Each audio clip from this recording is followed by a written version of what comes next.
Hotel blue diamond. Hotel blue diamond के 5th floor पर room के नंबर 508 में माहौल काफ़ी गर्म था।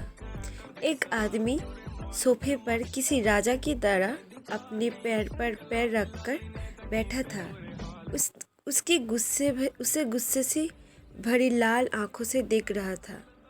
रूम में मौजूद सभी लोगों को अपने शरीर में डर के कारण कपकपी से महसूस हो रही थी।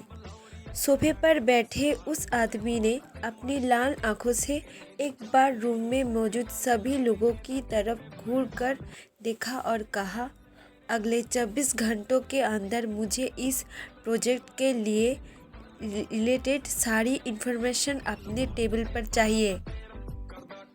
उसके बाद उसने पास खड़े आदमी को अपनी आंखों से कुछ इशारा किया। 5 मिनट बाद पूरा रूम खाली हो चुका था। सिर्फ सोफे पर मौजूद आदमी सोफे पर बैठकर अपने गुस्से को कंट्रोल करते हुए कोशिश कर रही थी। ये है हमारी कहानी के hero mister iron Singh Rajawat.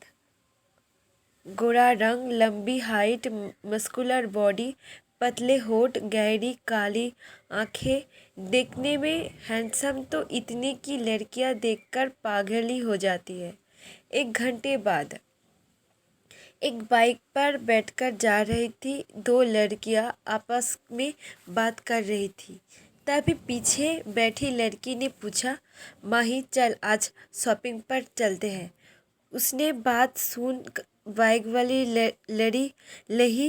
लड़की ने थोड़ा चिढ़ते हुए कहा, यार पाखी, जब देखा तुझे शॉपिंग ही पड़ी रहती है।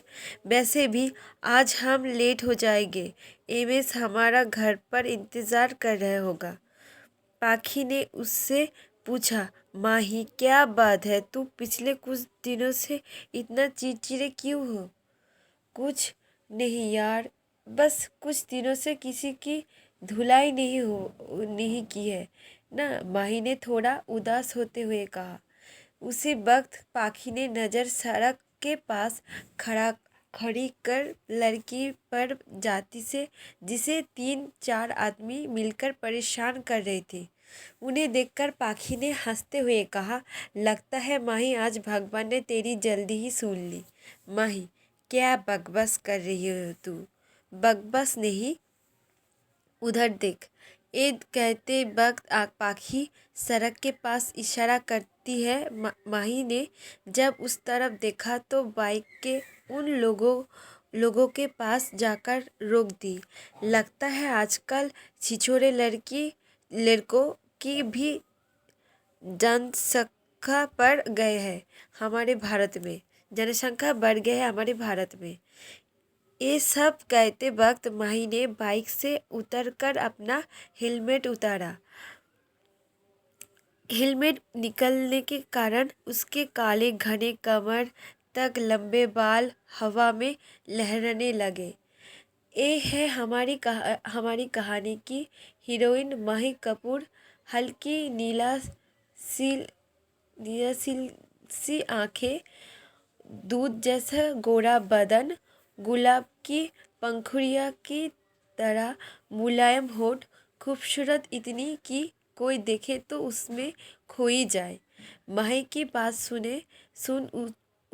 उनमें से एक मोटे पट वाले आदमी ने कहा, ए लड़की जा यहाँ से, वरना अच्छा नहीं होगा तेरे लिए।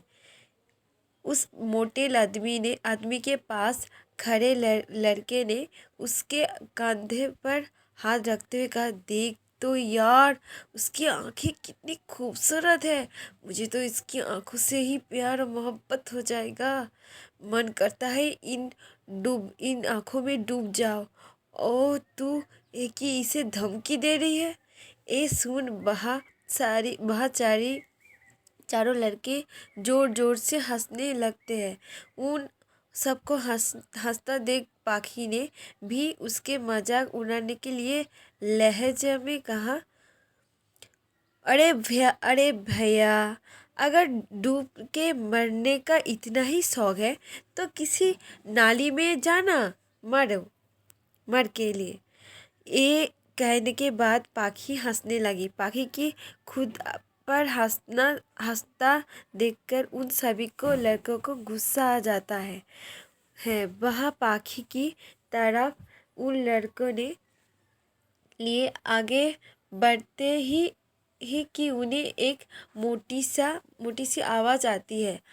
आपको मोहब्बत हो गया है मेरे इन आँखों से, पर मुझे तो आज तक किसी ने नहीं कहा मेरी आँखें इतनी ज़्यादा सुंदर है।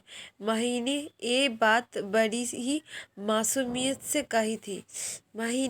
माही की बात सुन उनमें से एक लड़का जिसका नाम मुन्ना था, उसने कहा, मैडम, फिर वो लोग जरूर पागल होगा जिन्होंने आपको खूबसूरती की तारीफ नहीं की।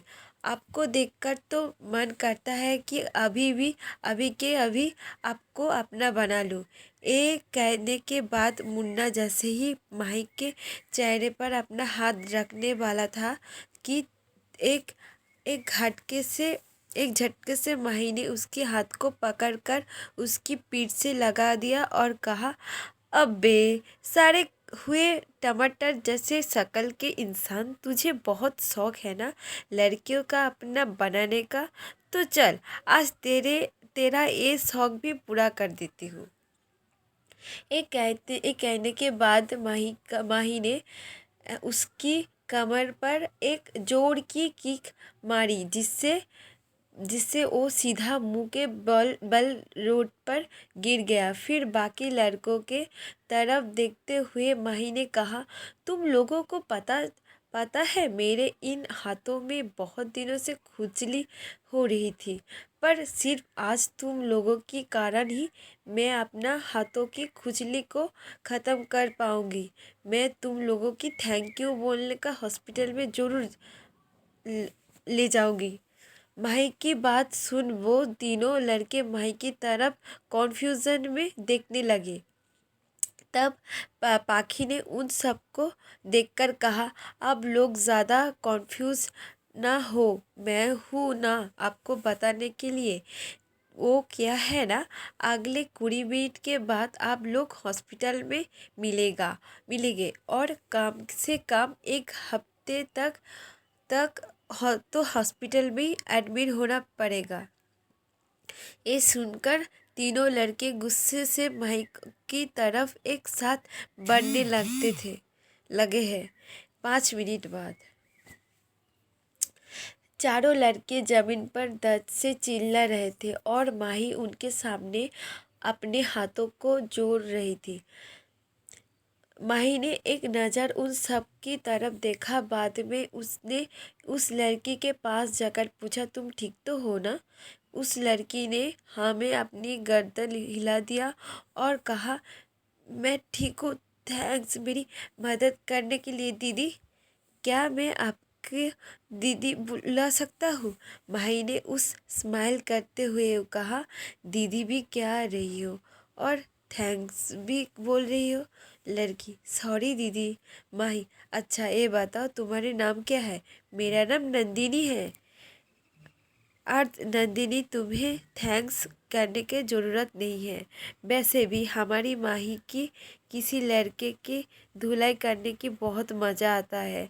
तुम्हारी वजह से आज फिर से उसे परम सुख की प्राप्ति हुई है।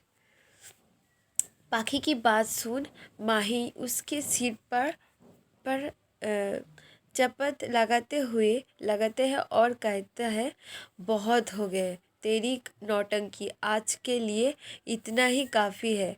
अब घर चल, वरना हमें एमएस छोड़ेंगे नहीं। बाद में माही ने नंदिनी के गाल पर हाथ रखकर कहा, अपना ध्यान रखना नंदू दी। हमें आपसे मिलकर बहुत खुशी हुई। उम्मीद करते हैं आपसे दोबारा मुलाकात होगा। एक कहकर नंदिनी ने महिका को गले लगा दिया।